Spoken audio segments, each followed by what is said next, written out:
Good morning. It is Wednesday, November the 13th, 2024. I'm John Zimney in the MNC News Center. The news continues now with our top local stories on Michiana's Morning News. New details reveal what led up to the gunfire early this month that killed a man and injured another on County Road 3 in Elkhart County. Court documents state the surviving victim of the shooting said 24-year-old Joshua Peter Martinez retrieved a gun during a Halloween party and threatened to shoot everyone. Romulo Reyes tried to calm Martinez but was fatally shot, while the other man was severely injured. Martinez then ran over the injured man before fleeing. Martinez was arrested on charges of murder and attempted murder. He's scheduled for court on Thursday. WSBT reports Reyes owned Madrid and Tokyo Fusion Bar. Heather Starr, MNC News. A Wakarusa man died after a crash at County Road 17 and State Road 120. Happened yesterday morning when a 29-year-old woman failed to yield the right-of-way, then collided head-on with 61-year-old Joseph Klein, who was on a motorcycle.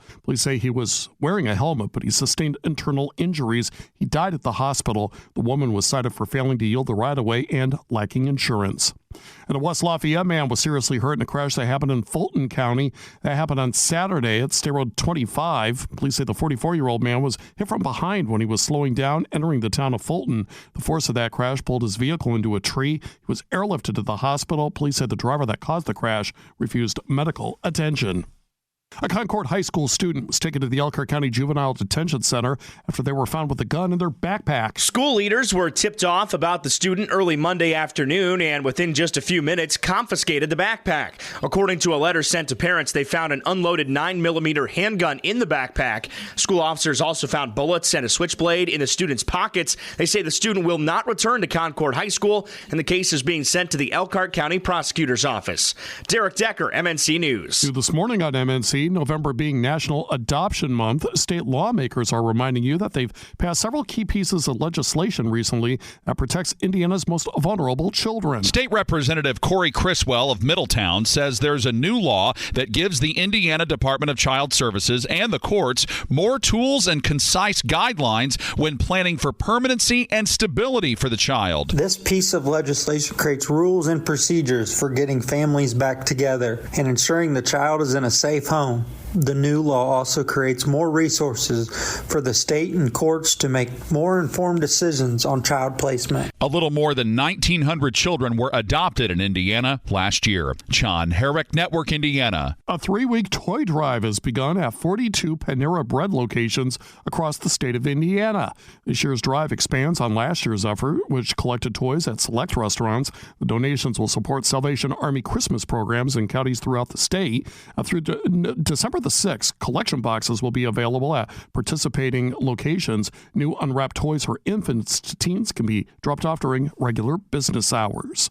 A teenage boy was shot in Greenwood, Indiana. Here's what the prosecutor is saying about the case. Police say the person who fired the weapon was another 13-year-old boy, but now it's up to the courts to decide what's next, says Johnson County Prosecutor Lance Amner. The young person has been taken into custody and has been preliminarily charged with attempted murder. But we do that to make sure that the legal process proceeds correctly. Amner says if a teenager is tried in the juvenile system for attempted murder, they could get detention and a youth facility, counseling, and probation. Ryan Hedrick, Network Indiana. And Lunchables will no longer be a school lunch option for kids who are part of the free lunch program. Kraft Heinz says it will no longer make Lunchables available for school lunch programs for students receiving free and reduced price meals.